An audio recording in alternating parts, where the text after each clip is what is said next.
Então, aqui é o professor Rodolfo, análise estrutural, introdução ao estudo da ação do vento nas estruturas.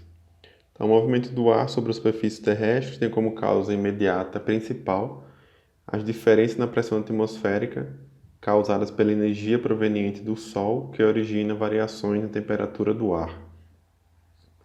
Então, relembrando lá de mecânica dos fluidos, né, onde a gente verificou algumas propriedades dos fluidos. Eu tenho aqui, por exemplo, um fluido transparente e um fluido vermelho. Pergunta-se aqui qual é o fluido mais pesado. A gente sabe que o fluido mais pesado é o vermelho, né? Já que ele tem uma densidade maior, ele está se alojando aí no fundo dessa taça. Algo parecido acontece com o ar, né? Não seriam dois fluidos, é o mesmo ar, só que eventualmente ele pode ficar um pouco mais denso ou um pouco mais leve, a depender da temperatura. Então, por exemplo, durante o dia a Terra aquece mais rápido do que o mar. Então, daí a gente teria o ar quente subindo na condição aqui do continente, né? Ocorre esfriamento do ar em altas altitudes. O ar se movimenta ocupando o lugar do ar frio que desce e fecha-se o ciclo, então, né? Durante a noite ocorre então o contrário, a Terra esfria mais rápido do que o mar. Daí o ar quente sobe, né? Partindo dos oceanos. De novo ocorre o esfriamento do ar, que por sua vez desce, né, por ser mais denso do que o ar quente. Obviamente que isso daqui não é no tamanho de uma praia, né? Você pensa isso aqui na dimensão de continentes. Então isso aí numa escala global seria, né, um dos principais motivos aí está provocando o movimento do ar. Além disso, né, sabemos também do movimento de rotação da Terra. E aí, também associado a isso, se eu considerar um determinado ponto como referência a uma distância significativa da superfície terrestre, também eu teria a presença aí da chamada força de Coriolis, né? Devido aí à rotação da Terra. Por que estudar o vento, né? A importância do estudo, eu diria que está associado aos inúmeros acidentes que ocorrem, né? Então, a grande ocorrência de acidentes devido ao vento que causam danos, até mesmo colapso em estruturas de torre de linha de transmissão, energia elétrica, né? Torres de telecomunicação, telhados, prédios e eventualmente até pontes podem ter problemas devido à ação do vento. Aqui eu tenho alguns exemplos, eu comecei a estudar esse assunto lá em 2013, quando da minha dissertação. Então os exemplos são aqui, o mais novo, em 2012, que essa torre caiu em Cândido Mota, né, em novembro de 2012. Só que daí como o assunto ainda é recorrente na disciplina na estrutural, todo semestre eu faço atualização aqui das notícias, né? Então aqui são alguns exemplos. Mais recentemente, hoje, né, estou gravando o vídeo aqui 7 de junho de 2021, mais recentemente a gente teve notícia aí 2 semanas atrás da Estátua da Liberdade da Havan, que caiu devido à ação do vento, lá em 24 de maio, e também em 24 de maio, em outro estado, né, no caso aqui em Santa Catarina, também teve aí fortes ventos que derrubaram algumas estruturas. Como mostra aqui a foto, por exemplo, um galpão, que ao que parece terminou ficando de ponta cabeça a cobertura, né? Bom, sobre as tormentas eventualmente são definidas como os ventos fortes ou ventos de alta velocidade, né? Dentre as principais, nós temos aqui os ciclones tropicais, também conhecidos aí como tormentas EPS. Temos os ciclones tropicais, as tormentas elétricas, o que geram os downbursts, né? Ou as microexplosões, alguns autores assim denominam, ou microbursts também, né? De vez em quando aparece. E as tormentas elétricas também originam eventualmente os tornados. Então, ciclones tropicais ou tormentas EPS é um fenômeno dito aí, né, como de macro escala.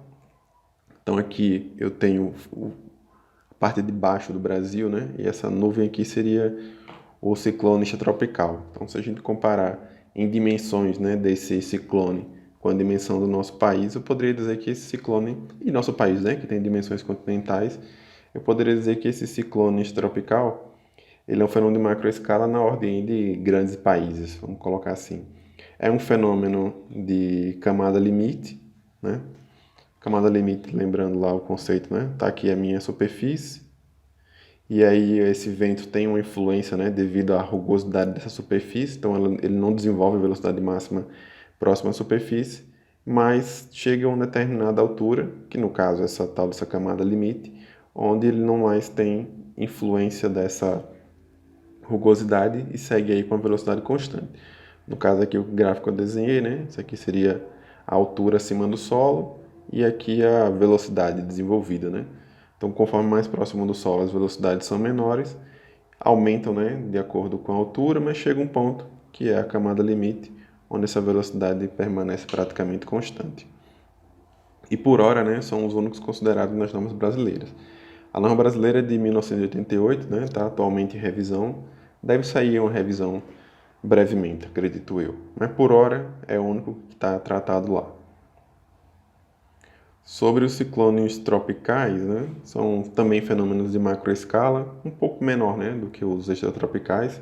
Se o anterior é do tamanho aí de países grandes, eu diria que isso daqui é do tamanho de um estado grande ou de um país pequeno que seja.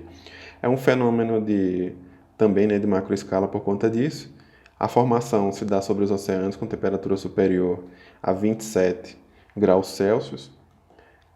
Aliás, né, com o aquecimento global, dizia-se que esse fenômeno nunca ocorreria no Brasil, né, dadas as temperaturas do Oceano Atlântico. Só que ocorreu, né, aqui em 2004, o ciclone Catarina provocou aí grandes prejuízos. E é também, né, um vento de grande intensidade. Aliás, só fazendo parênteses aqui, né, eu não vou dar ênfase na formação dos fenômenos para que o vídeo não fique muito chato. Mas tudo aqui tem explicação na mecânica dos fluidos, indo, né, com alguns conceitos a mais de meteorologia, mas daí eu vou deixar tudo resumido aqui. Daí nós temos as tormentas elétricas, ou os downbursts, microexplosões, né, como queira. É um fenômeno de mesoscala, caracterizado aí por atmosfera verticalmente instável, as pressões não são estáveis, escoamento vertical, que se decompõe então no escoamento radial, e daí ocorre a formação de vórtices. Geralmente é acompanhado, até por ser, né, atmosfera verticalmente instável, de chuva, né? Então tem aqui um videozinho que mostra esse fenômeno. Basicamente, vocês vão ver aqui no vídeo, nós temos a nuvem de chuva, né, a cumulonimbus, que, por sua vez, quando dá o início da chuva, isso gera um fluxo descendente de ar que, ao entrar em contato com o solo, tem então a formação dos vórtices aqui junto ao solo. Inclusive, é o que é mostrado aqui nessa figura, né? Uma foto bem interessante aqui que dá para ver justamente esse vórtice sendo formado. Nesse caso aqui das tormentas elétricas, né, dos downbursts, essa velocidade de vento horizontal, por vezes, é muito maior do que os ciclones tropicais, que são, por hora, né, os únicos considerados nas normas, e talvez sejam eles aí os causadores de alguns acidentes devido à ação do vento. Então, deixa eu dar play aqui no vídeo.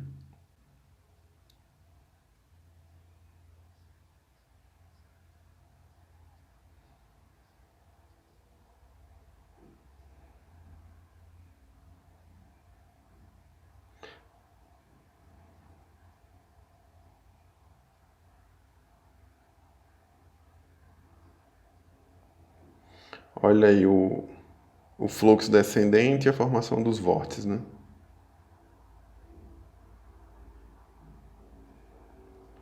É isso, vamos adiante.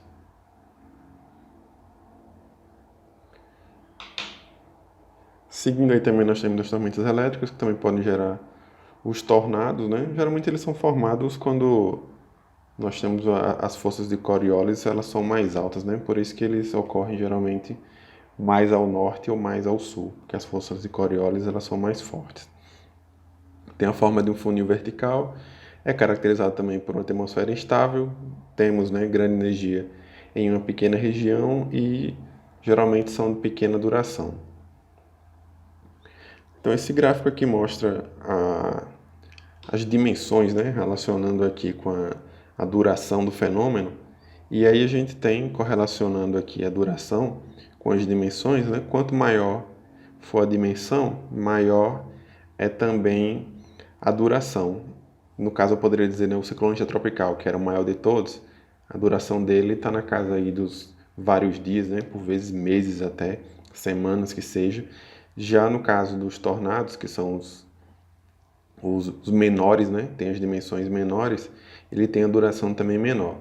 Não está aqui nesse gráfico, mas aproveitando também, né, eu posso relacionar as dimensões também com a intensidade.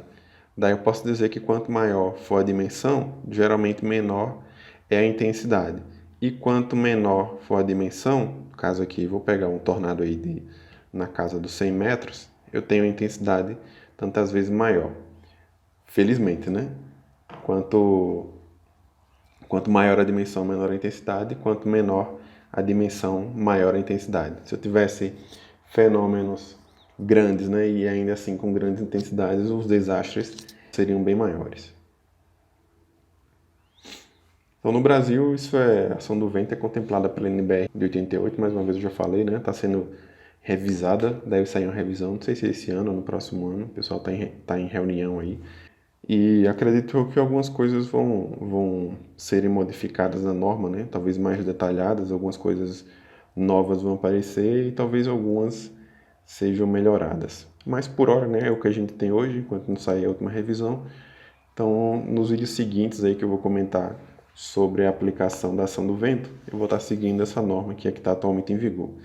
E aí na norma, eventualmente, a ação do vento é contemplada como uma força, seja de arrasto, seja de sustentação. Eu coloquei aqui o A de arrasto, mas tem a sustentação também. Ou pressões, né? Isso aqui é derivada da pressão dinâmica, mais para frente também a gente comenta sobre isso.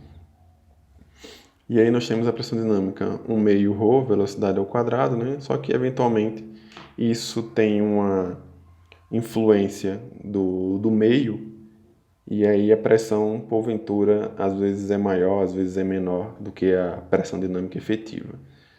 Eventualmente, se eu multiplicar essa pressão pela área, eu tenho também uma força. Daí, vez ou outra aí, a norma trabalha em termos de força, vez ou outra em termos de pressão. Aqui a força é a força de arrasto, mas mais uma vez, né, pode ser também aqui a sustentação ou força de atrito, né, quando for o caso.